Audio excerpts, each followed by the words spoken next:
Whenever I come back from an exciting night out, there are times where I sit in this chair and the sound effect that goes through my head is like this. Because, quite frankly, I don't know how the hell I find the energy. But somehow I found the energy. So, first of all, big ups to my woman. And also big ups to the people who put numbers in that goal.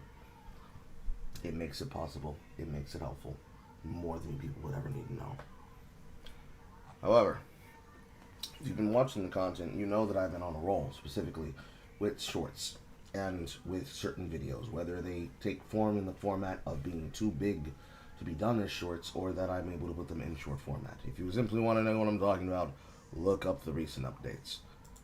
But to the majority of what I had to do, most of the content in question has been pretty straightforward, pretty easy to understand. This one pissed me off. This one pissed me off a lot. And when I get done with it, you're going to see why it pissed me off a lot. So this could not be a short. This needed to be a proper sit-down video. I'm back in 2014, y'all! Except it's not Gamergate. It's just Bedroom Feminist Reacts. Every day I wake up. Pain. Anyways.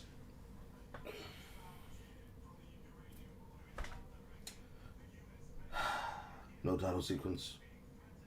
No elaborate schemes. This is the most Dr. American that I could possibly get, as per the tweet last night. So, the only thing to do is to just rip the fucking band-aid off and dive right in. Kill me. Read a fiction book. That's all there is to it. Read a fiction book. I can promise you, dear sirs and madams, it is not as simple and as easy as reading a fiction book. Because if it was as easy as reading a fiction book, most of these men and women would be conquering the world like warlords inside of Doom, or Dune, or Warhammer 40k. The non-queer versions. For context, for the people who didn't see the post itself, it's not the cure, but it's a vitamin. We've got to take some responsibility for this. For you page, post, responsibility, accountability.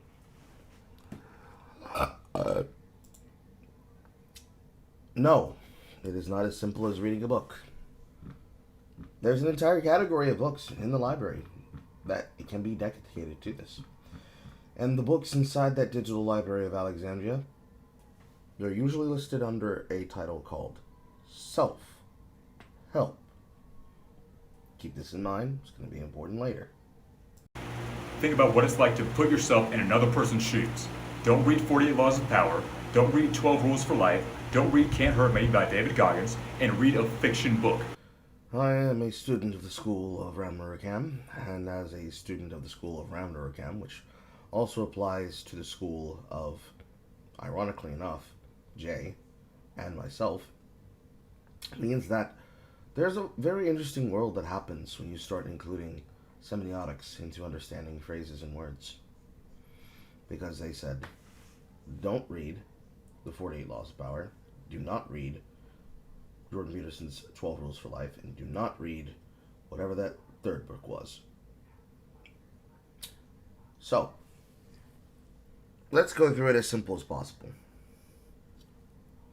48 Laws of Power is not a self-improvement and self-help book.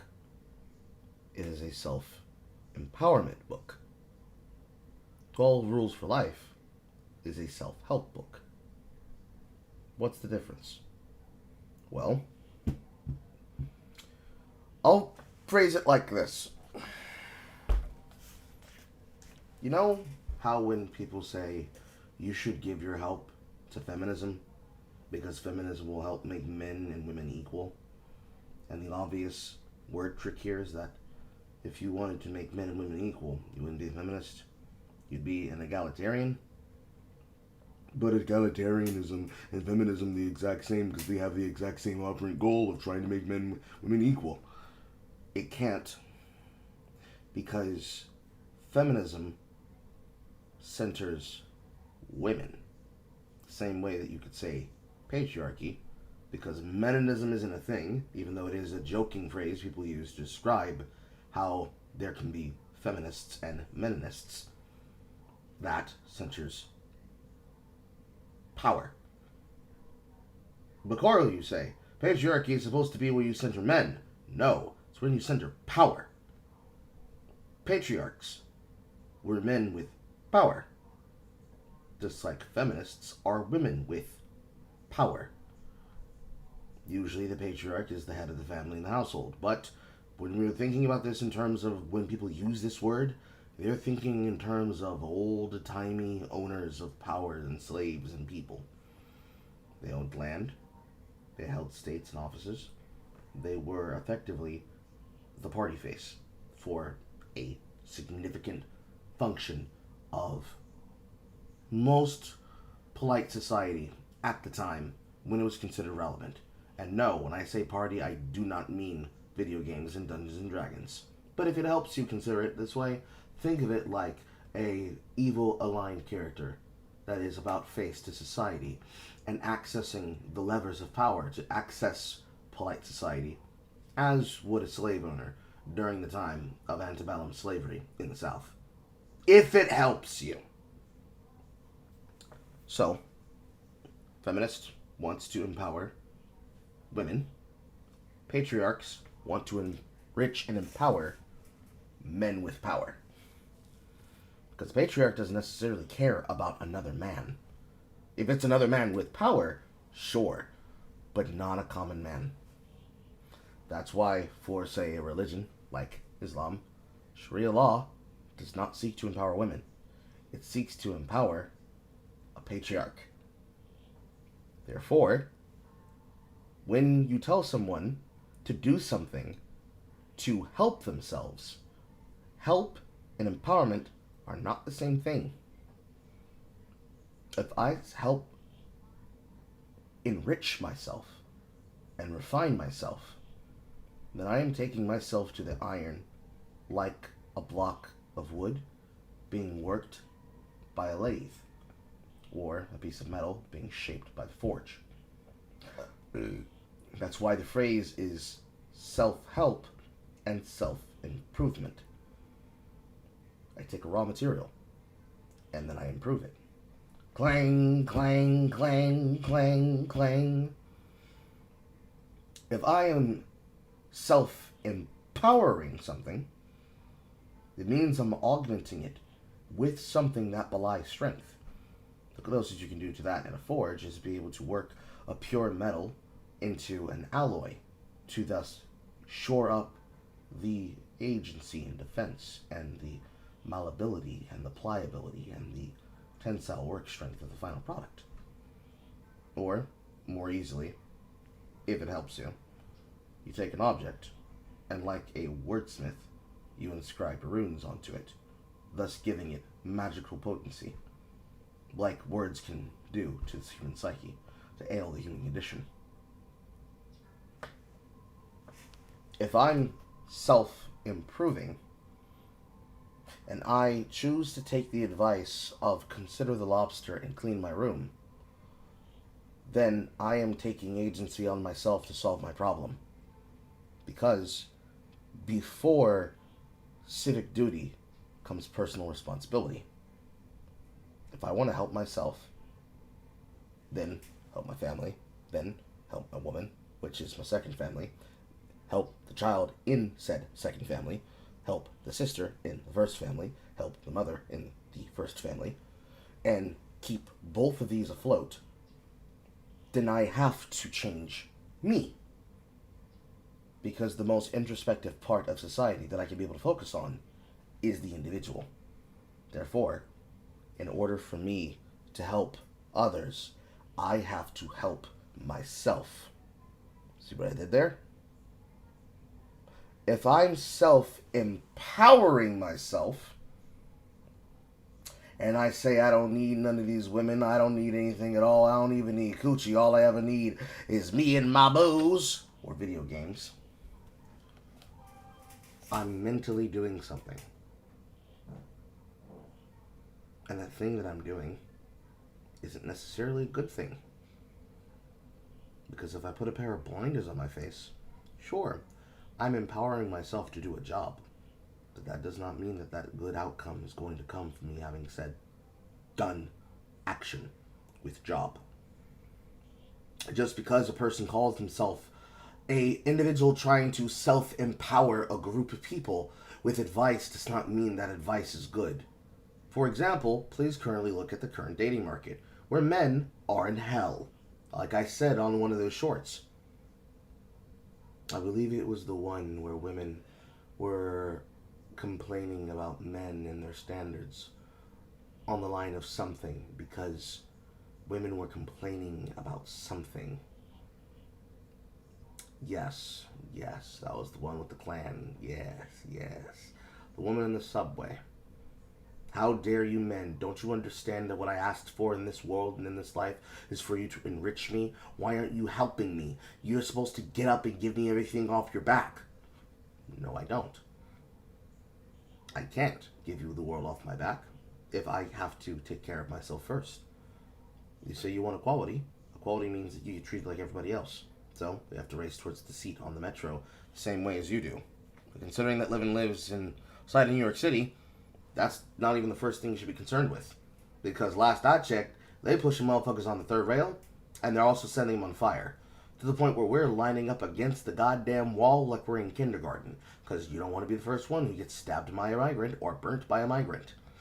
That is not incentivization, that is actual truth and reality in the news. But we all know that when you start saying that, the shit starts coming for you. But the point is, when a person calls themselves a feminist, they're clearly not trying to help men. If you think of help as in help them into a slave collar, absolutely. Because they want to be a tyrant. Because they want to rule over you. Because they need to be helped into that position. Because society is gynocentric. I'm not sure what the word would be to compare it to a male society, in the way of gynocentric. I'm pretty sure prostate-centric isn't correct. But whatever that word is, if society was centered not around women but men, then you would see the same thing happen the other way. In the alternate dimension where the word meninist does actually describe a group of people who are all about the incentivization and the empowerment of men at the detriment of women, we would 100% understand them to be what they are, which is a very big word that starts with O. Oikophobic. They hate other people in a way that can easily be derived from their actions. Because if the egalitarian wants to uplift men and women at the same time, thus working towards the common goal that you can expect out of a feminist, and a feminist says, well, I'm the same thing as an egalitarian. I want to be able to uplift women. And the egalitarian has to correct them by saying, yeah, but I'm also uplifting men at the same time. That means when women ask for the help of men, we give it to them. But it's not without the understanding and expectation that they must do the same. Because in that moment, the egalitarian is empowering the women to act in their agency as individuals. So, abortion, for example. Barring the obvious cases that should be relevant for the subject matter, if I decriminalize abortion in a way where you are not now being penalized for making a healthy choice with your body, I have empowered you to do something. But it is your own agency on which you can then choose to take said power and use it. Your advice to men was don't help yourself. Don't help yourself. Don't respect. Don't self-reflect. Don't circumspect. Don't circumnavigate. Certainly do not go read anything. You need to shut up and read a fiction book. Right? Okay, cool. I choose Warhammer. Warhammer tells me that I have to fight against a grimdark universe where all things are trying to kill me, both foreign and domestic, both mortality challenged and inclined, and bored of the void. That I have to make hard decisions, that I have to exterminate things that are caustic to my existence, that if I let them fester, they will destroy the universe with their chaos. How about that book? No? That's bad? Interesting.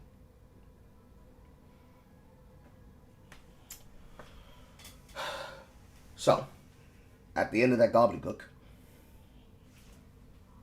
48 Laws of Power is not a self-help book. It's a self-empowerment book. It actually teaches you methodology that can be used as an obvious breakdown of this is how you can help yourself by using tools to defend yourself, to engage in methods that are aligned to the 3 personality traits of the Dark Triad, assuming you're a healthy person that has done shadow work. It is the self-improvement and self-help equivalent of accessing a superpowered evil side.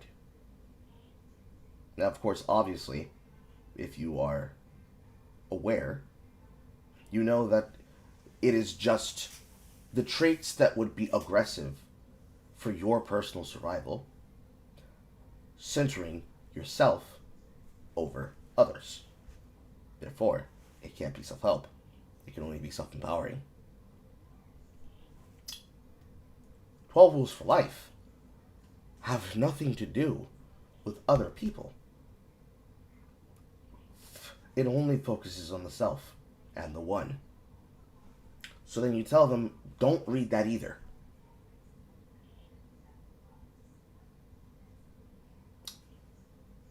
You then tell them, don't read another book. Let's just listen to that phrase live again to make sure that I heard it correctly. Think about what it's like to put yourself in another person's shoes. Don't read 48 Laws of Power. Don't read 12 Rules for Life. Don't read Can't Hurt Me by David Goggins. Never heard of it, to be serious. And read a fiction book. So, in the beginning there, he said something. Think about what it's like to put yourself in another person's shoes. Think about what it's like to put myself in another person's shoes. Well, I have. It's the reason why I do what I do.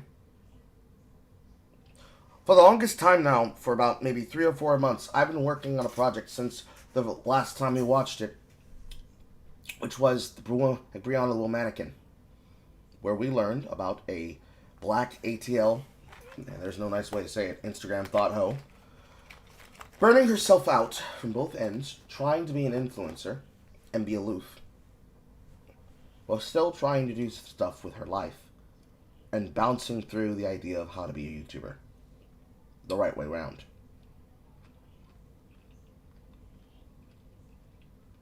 She takes several pratfalls, leaves her job as a designer, turns down a relationship with a man who happens to be younger than her because she wants a man who's about the same age or older. She can't imagine being the older mistress in a relationship with a man who's younger. And all of this then stems her opinion into understanding that she, like women before her, such as Kidology, are effectively volcels or incels. Because I'm not a sociopath, I can obviously put myself in her shoes. And I don't even have to do that. I can put myself in my shoes. Because I remember when I was in that situation. There are plenty of people in my audience who are still there. There are plenty of people in this world that are still there. Who have no reason to even think like this. And yes, I can, in fact, put myself in somebody else's shoes. Even though my shoe size is obviously bigger. Realistically, telling them to not read a book, an actual non-fiction book, is the worst advice you could give them. Because effectively, you are telling them not to investigate the human condition. Don't read, don't think, don't do, just don't. Then look at fiction and then long for the standard that you can't meet because there's something in you that cannot help yourself. Now, I go on this trip, guys, with the semiotics of these words, because the place we're about to go to next is the reason why I am reacting to this shit in the first goddamn place. That's the reason why you guys are so lonely. I'm so tired of hearing all these guys talk about how they're so lonely and how they're just so desperate for connection. And they just instead think about, oh, I need to optimize myself to be the best, most powerful man I can be. I gotta be this alpha male. I gotta be at the top of the status hierarchy. Nobody wants to talk to you because you are so concerned with yourself. You have no empathy. You do not want to think about what it's like to be somebody else. That's why you have such a hard time establishing meaningful relationships.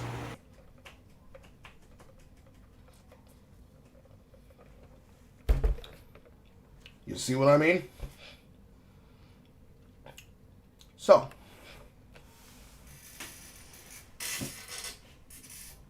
let's walk through it.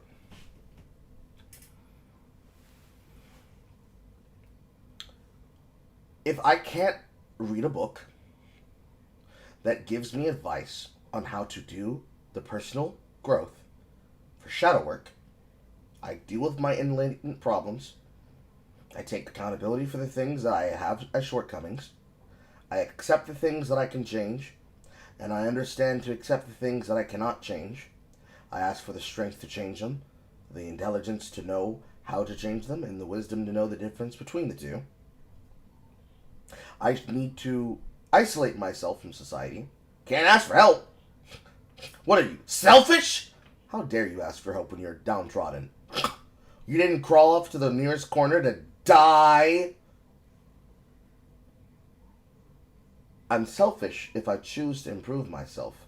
Not so that I can get bitches, but so that I can understand if I can get me, so that I can know that bitches are in fact people. It sickens you to know that there are men and women that are at fault for their shortcomings because supposedly they can't imagine an egg.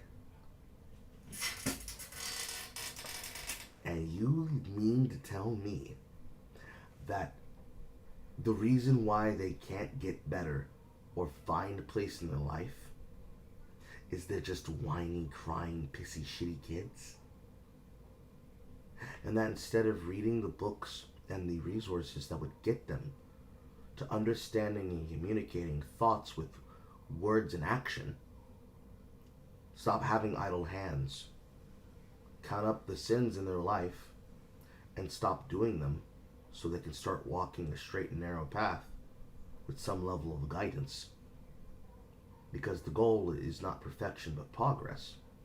You tell them no, actually, you need to look at the best symbol of perfection from fictional media. As the comment section goes to claim, we can read some choice ones of them. Read The Handmaid's Tale and try not to think about how cool it is to be a commander.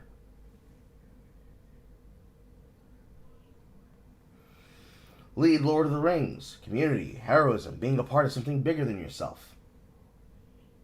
Yes, truly, what men need to do is they need to stop considering the fact that you've been telling them that they need to divest themselves, move out of the way, give their power up to black femmes and crans and queer femmes, and right now, the best thing they can do is shore up their defenses, consider that they are needed now, and die for Israel.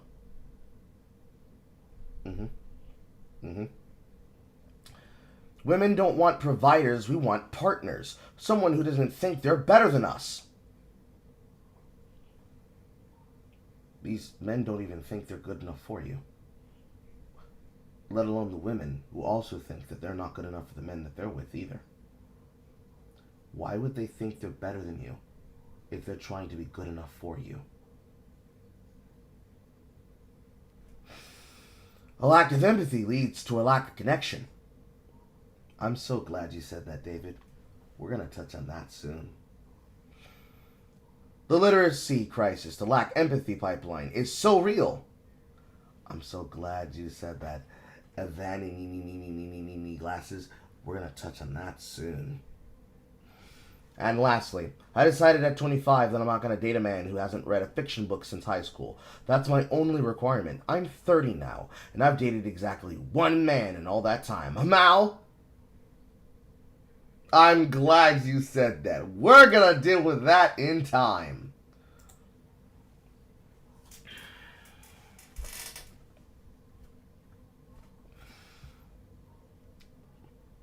The reason why something like this is so key and important to understand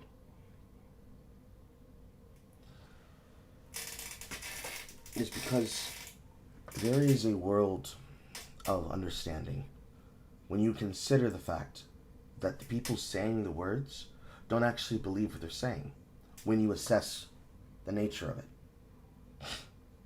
So we walk through the semiotics between self-help, self-improvement, and self-empowerment to understand that not everything that glitters is gold. If I take up a gun and I say I'm empowering myself to defend myself against targets both foreign and domestic, and then I use that force multiplier to go do something extremely violent, and I say I'm cleansing the earth of scum like this, do you think that rhetoric demonstrates that I've actually healed? Or does it just demonstrate a person who's a hurt person who's now hurting other people because they don't know how to sit with themselves in silence and not flinch at the question and test of masculinity and leadership?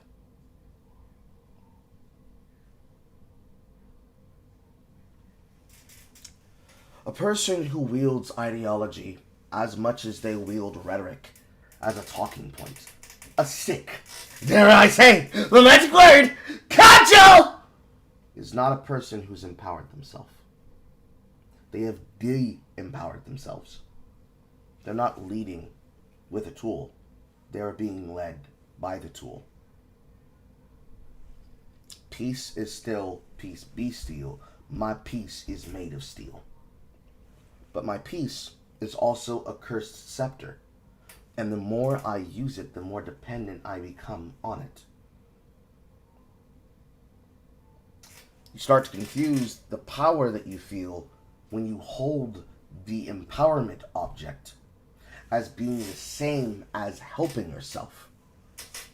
But you realize when you put down the cursed scepter, it wasn't power, it was dependency. Stormcloak Carl, eat your heart out. That reference doesn't make sense to some of you unless you go watch the recent React on Thursday.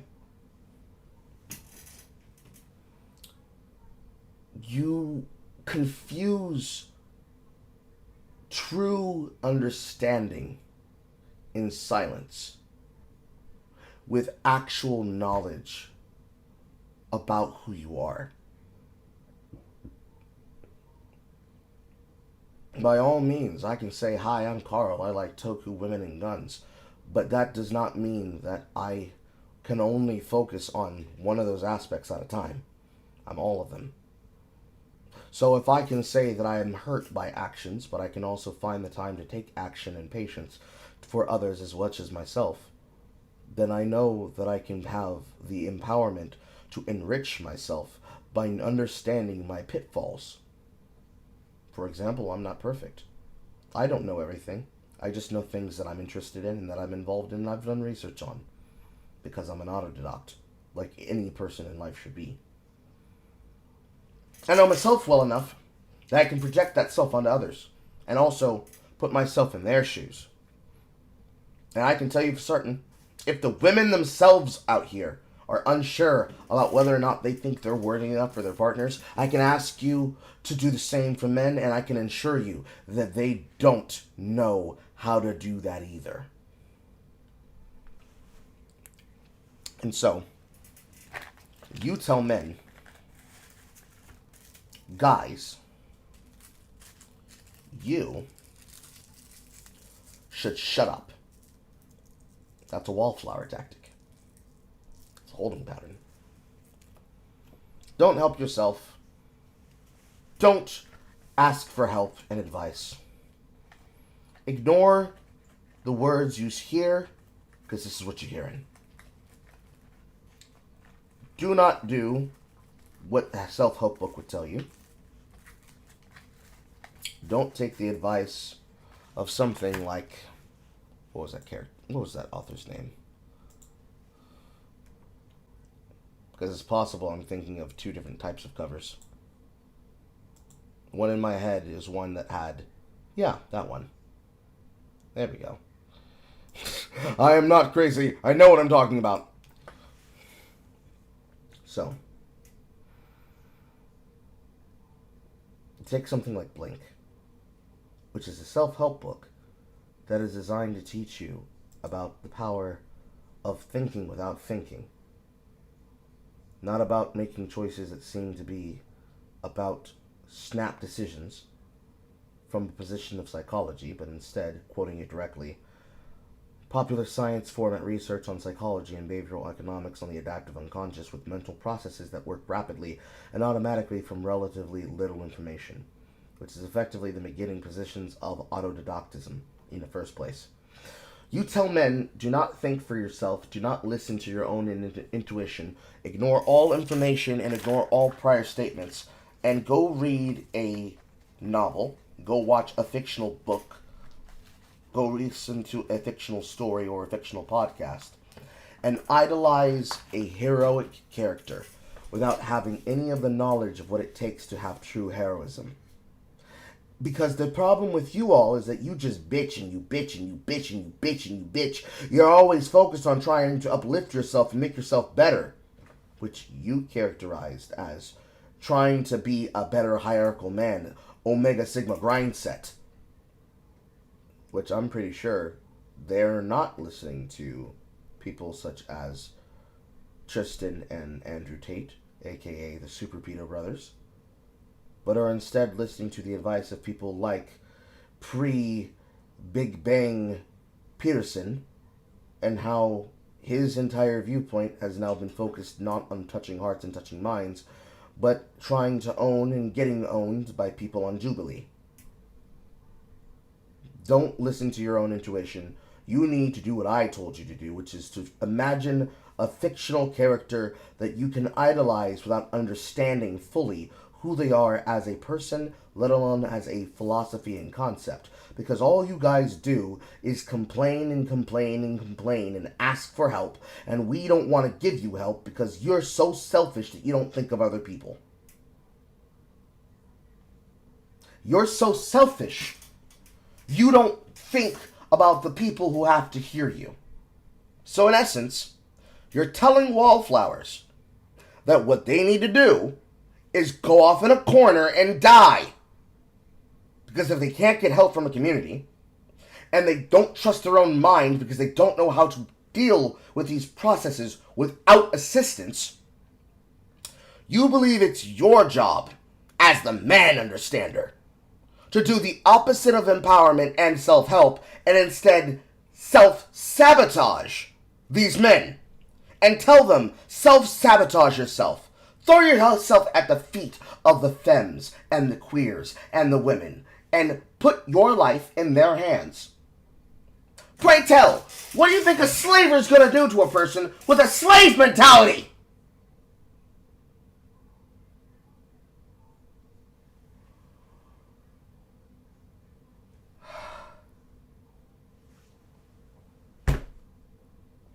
You cannot give them advice like this. I keep having to remind you, I'm not just talking about men, I'm also talking about women. Women! Reverse the roles! Women, you're not allowed to help yourself. What you need to do is you need to stop bitching and crying and whining. You're so sappy. You can't find a man because you can't keep a man. Look at you. If no man wants to ever be around you, all you ever do is complain and complain and complain. What you need to do is you need to read a book about a character who knows how to be soft and feminine and assistive and helpful, and make yourself an idolization of that person. And don't dare speak back about it, because if you talk about it and you speak back about it and you defend yourself, that means you're actually an incel that doesn't deserve to have no dick. No dick, no dick, no vagina, no Vagoja juice, no Beppis for you. Shut up and do what you're told. And if you fight against me, that means you're toxic, which means I can justify ignoring you forever. That's what you're telling me! That's what you're telling men.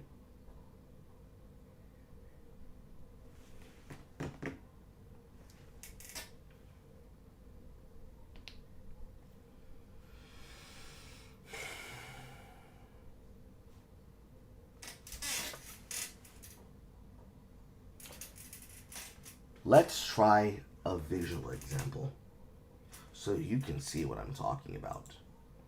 British Carl, I need you on my timeline. Where are you? Where are you, sir? Where are you, sir? Where are you, sir? Where are you, sir? Where are you, sir? Where are you, sir? Where are you, sir? Where are you, sir? Where are you, sir? Where are you, sir? Sir, where are you? Where are you, sir? Where are you, sir? Sir, where are you? Where are you, sir? Sir, where are you? Where are you, sir? I'm gonna find him eventually. Here. Yes, these. This is perfect. So, first example, and if I can find it properly, second example.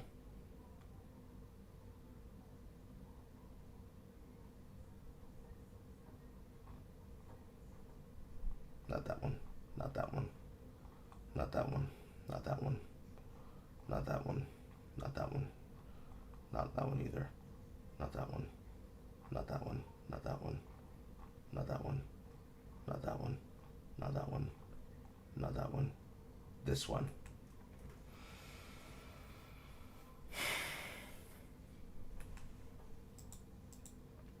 So,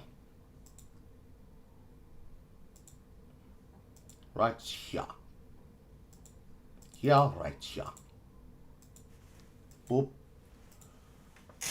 Breaking victory. U.S. Supreme Court upholds a 6-3 decision on Tennessee's ban of transgender treatments for children, including puberty blockers and hormones. Major victory for the country and a devastating loss for the transgenders left. In this example, were transgenders disempowered or empowered? Obviously, it is a ban on transgender treatments for children. It did not affect transgenders, because a child having the ability to properly live a childhood so they can find out if they are in fact transgender or they're just a gay man or woman is important. It's important to their formative years. I'll show you another. From the Home Office. Benefits of British Carl. We will leave no stone unturned in the pursuit of truth for victims and survivors of grooming gangs. Home Secretary Yvette Cooper MP accepts the Baroness Casey's recommendations to deliver justice for them. These women let young English women be assaulted for 20 years, doing nothing until it threatened their seats of power. 20 years ago, people asked, what if women were in charge? And now you have your answer. They're worse than men. Boop. Only took 100 years of women's suffrage to destroy the entirety of the West. Too emotionally vulnerable to rule. Too easily controlled by feelings and the damned concept of just be nice. Not even doing that. We use the analogy of women sitting around the campfire talking, moralizing, etc., while men go off to hunt. They would rather side with the moral victory than protect the people who need it. We're seeing up close why women were considered evil for many centuries. For those that are very well up in their world politics, if you can even imagine a country like England, countrymen are not even capable of defending their property because words are violence. In fact, some of the words that I said just now in this video, however the length is, would be considered a form of violence. The way that I described it, the energy in which I said it with, the violent rapaciousness of my wit, it would be a violation of another person's human right inside of the UK, under the EU. And I could be hailed off to jail for the words that I said.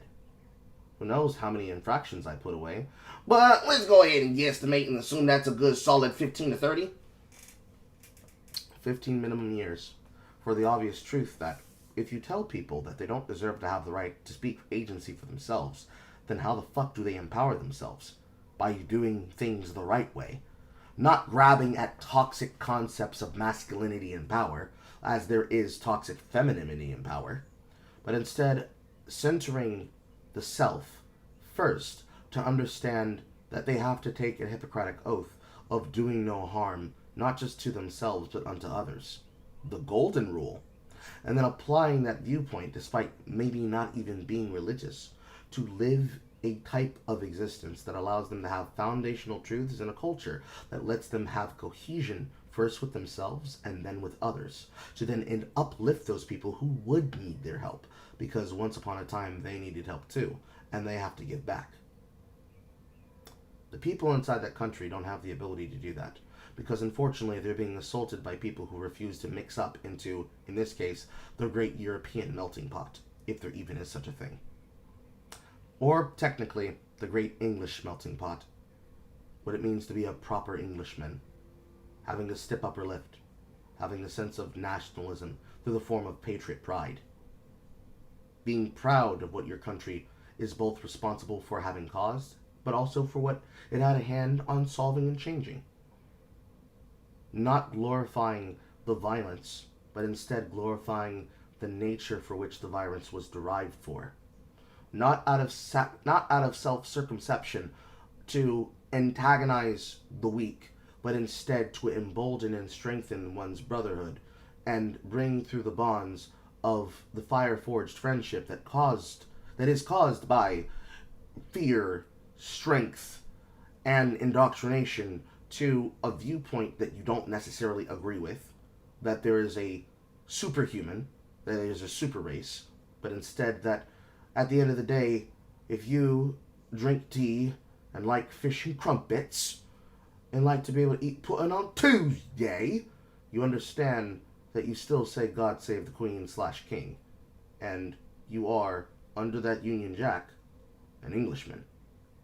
That puts your country before yourself when it comes time to, and requires a certain level of respect for yourself. That doesn't exist now. Because it's not about having the principles of the country, it's about having a principle to protect the individual culture of people who are immigrating to the country, legally or illegally. And unfortunately, if you can't answer the question of whether or not a culture is better than others, who are you to tell the man that's going to violate you and attack you with a knife that you don't have the right to defend yourself? There's another clip that I could show you, but I'm pretty sure if I was to put a knife on the screen, I would get banned for doing so. So let's savor that moment in flavor, and instead just trust my opinion.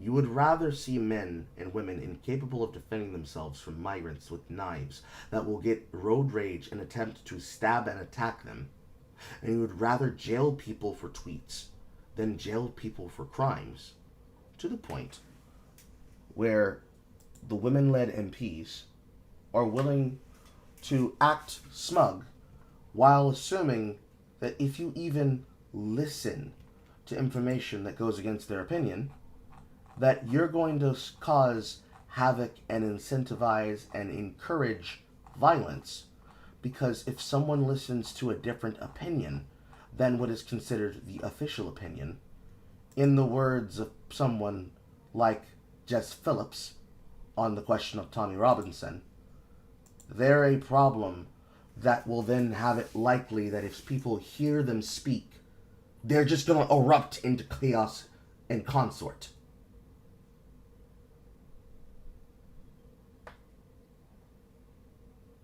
So now we ask ourselves the question, is Jess Phillips a person who empowers men? Or does she only empower women, if not only herself? Let's put it in a fictional context. Queen Phillips said men don't matter. And if you let that evil man, the vagabond known as Tommy Robinson, speak, his words will completely take over your brain. And before you realize it, you'll be deferencing against her name, because that's how evil he is. Does that statement empower you to learn more, or does it disempower you to learn more?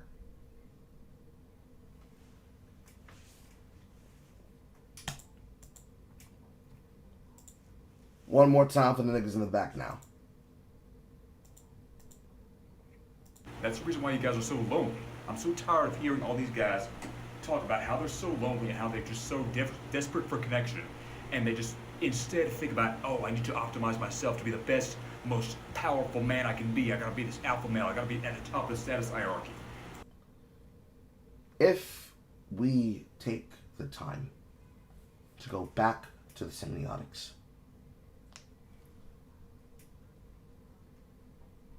these men, if we want to call them incels, using the logic of the male loneliness epidemic, your positry says that the wound is self-inflicted.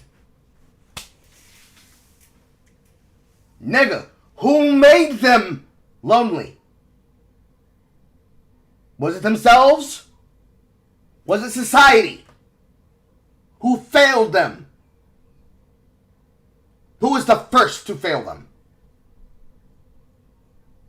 Was it their mothers? Was it their fathers? Was it their communities? Was it the women in their lives that they knew personally, but then reflected that issue and refracted their anger about it onto them? Or the shame that they felt that they could not do for themselves, uplift themselves, and that they failed to bring to those that they fancied? So instead of attacking outwards, because it's the male loneliness epidemic, not the male incel violent rage tour 2025, did they turn that self-loathing inwards and become crestfallen? I'm pretty sure it was that order of operations. Because if the bar is in hell, like past Carl said, concerning that woman about the train, these men don't know what to give these women, because these women tell them one thing and they do another. They say, I want a proper, just man, a prince who's proper to take me away from these things. And they try to become that object, and when they get friend-zoned and told, I just don't feel that into you, and then they run after a man with bad behavior. Because the women aren't telling them, I want you to be savage, but I also want you to have purpose. Because that's not empowering these men to lead with guidance. It's incentivizing them to dote on every single word and effectively be a Pavlovian slave to their desires. Not true empowerment. Enslavement. If not to a concept, to an ideology. And if not an ideology, to an ideologue.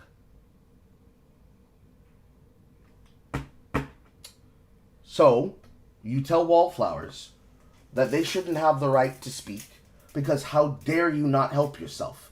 Haven't you considered thinking of the women that you could be serving? And the men you could be serving? Stop feeling sorry for yourself. Read a fictional book. But only approved ones. The only ones that I like. ...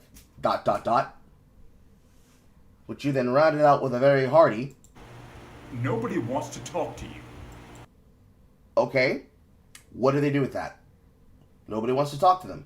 And because nobody wants to talk to them, they can't find the solutions to their questions. Well, I guess they better commit an Elliot Roger!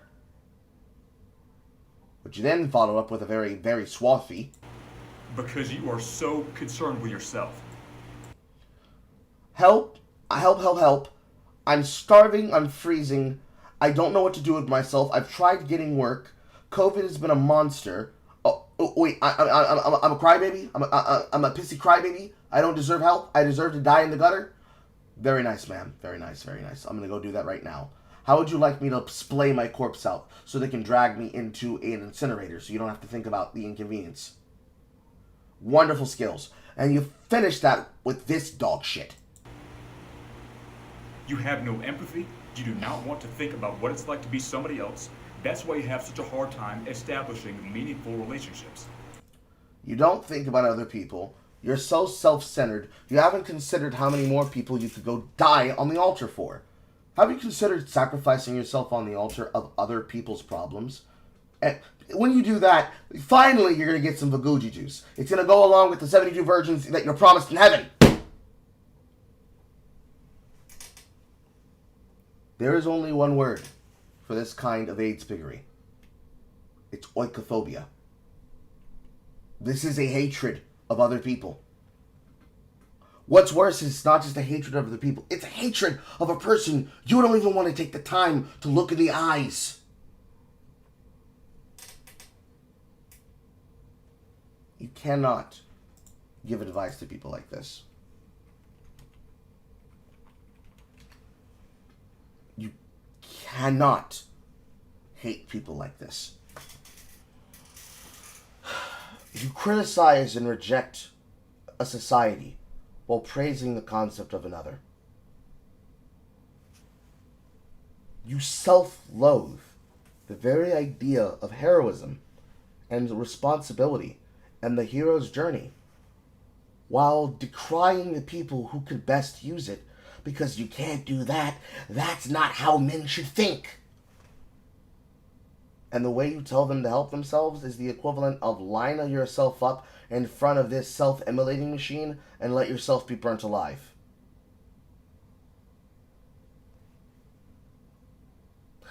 That's why I got so annoyed in that Peterson debate. This is the kind of shit that people will say openly. Like, this shit makes fucking sense. It is dumb. It is beyond fucking dumb. This kind of crotcheted, racist, cancerous behavior is exactly that. It's anti-man, it's anti-woman, it's anti-child, it's anti-society, it's anti-intellectualism, it's anti-assistance. It's anti-human. Men are not machines. You can't treat them like this. But hey, what the fuck do I know? I'm just yapping. It's not like I've lived this exact concept, so I know what the fuck I'm talking about. No, do not listen to the black man on the screen. He is a jigaboo. He is a mandingo mandanderer. He has touched white woman. He is besmirched. My words, my nappy negative words, they will not assist you with helping yourself. The only way that you can properly save yourself, Chad, is you need to go to FD Signifier. Listen to a man have oikophobia against an entire race of people that vote differently than him. Then give him money on Nebula. That will save you. You might as well give money to H-Bomber Guy, too. I think he can bully you and emotionally scar you about your problems. Also give money to Leadhead. You definitely need to give money to Leadhead. Because there's nothing better than a transgender that decides to abandon all responsibility and be puppy-brained and then call themselves a better mother than their biological mom because they can't bother sitting down and talking to their dad or their mother about the things they have and instead need to destroy a tree in effigy because they're going to declare that they're going to be a better mother than any other mother that has ever mothered before. Ever since you ever had a heart innocent of Coraline. I'm gonna be honest, Chat. I haven't been this mad in a while.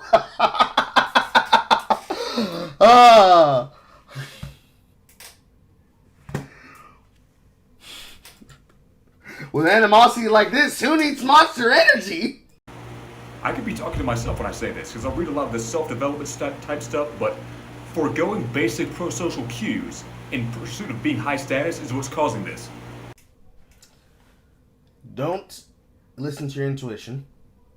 You need to understand that I know a lot about this self-help stuff, me, but all of this is being caused by when you don't suck cock. When you don't actively get on your knees and say, white woman, how can I allow you to use me to destroy society? This is when you are doing an incel and a chudism. You don't want to be labeled a chud on the internet, do you? No. So get on your knees, open your mouth, have a cock meat sandwich, eat the cock on behalf of all the people who hate you, die for their causes, and when you've done enough, we won't remember you because we don't care, so don't! Again, oikophobia. Pure and simple. You hate the idea of a man. You hate the idea of what men have done for society. You hate them so much that you will neuter them. You have created a society in your mind where you can never be able to understand where somebody like myself in the past could have come from. Or any person who has ever considered themselves not good enough. Not just for women, not just for men, not even the gays and the lesbians, but just the aces in the hole. They can't pull themselves out of the trap. And so you tell them, lay down and die in the trap. Society cannot repair itself if it is incapable of having men that will uplift other men to be able to find the confidence to lead with their intuition and their action. Because they cannot brave the question of asking for help, because the second that they're vulnerable, they're going to be mocked in effigy. Or just mocked directly to their face, which is even worse. And then it makes people who are going to be evil, because, hey, if you're going to embarrass me when I'm at my lowest, when I can't even defend myself, then imagine the things you do to me if you perceived me to be somebody who has a threat of power. So what I should do is I should enrich myself and then grasp at that power, because that's what you're doing, and then you destroy society. Home math! Beating our asses in effigy forever, because that's how fucked up society is. Truly, this is worse than any chopped man epidemic. This is chopped society epidemic. Forget about men that are ugly, that can't find other women that themselves are considered uggos. Forget a man feeling like shit because he gave a woman a compliment and that woman tore down his self-esteem. You want these men to do seppuku to themselves. And when they get reborn as evil werewolves and vampires, that then say, remember me? International superstar Quan Mills, back at it again with an urban fiction story that's too real to be ignored. And they start baring their fangs and baring their talons and their natural breath weapons and normal animal weapons.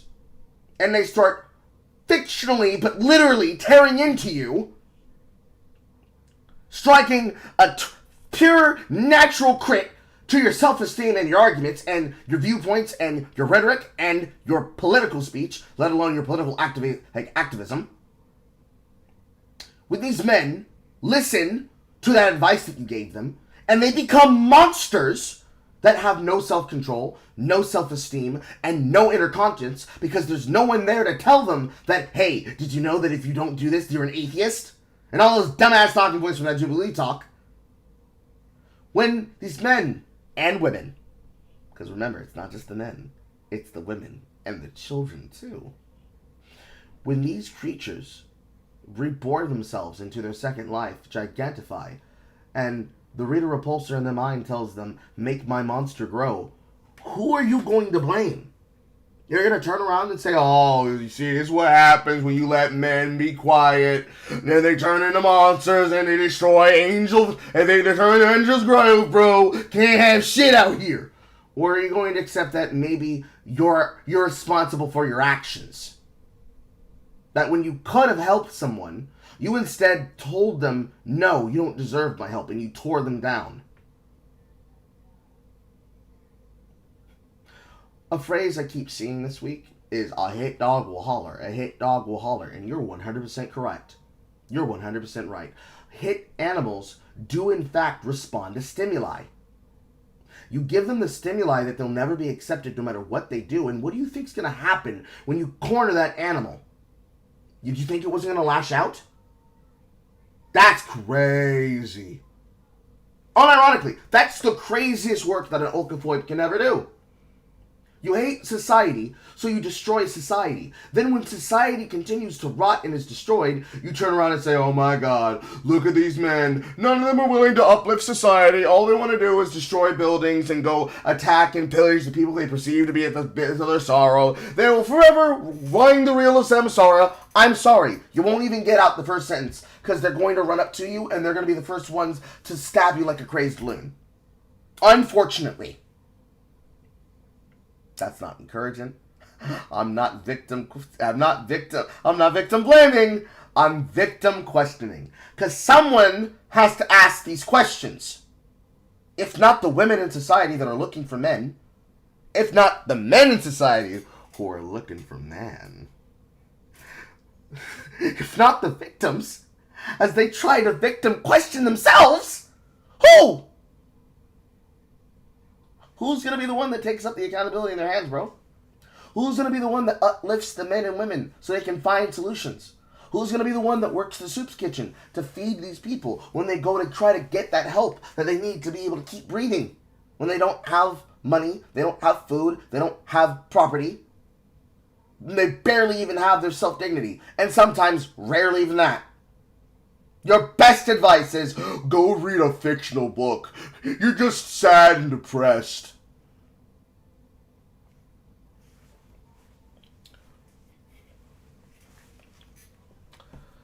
I think that says everything I need to say about it. I'm so disgusted. But, you know, it's like I say when I'm live on air. This is the shit that I look at. And to save myself some editing, I'm just going to blast it out as is.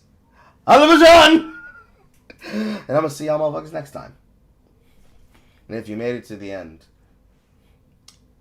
in the comments, go ahead and just, like, talk about your checkpoint.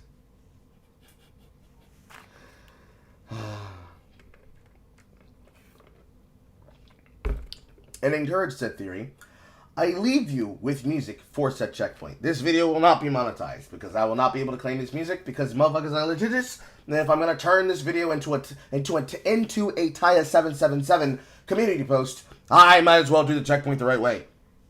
So, I'm going to see y'all motherfuckers in the end. Have a good day. And remember, if no one's got you, know that we've got you. And if nobody's got me, know that I've got me. And if nobody's got me when me ain't got me to help me with me, know that my woman's got me. And that grip is locked tight!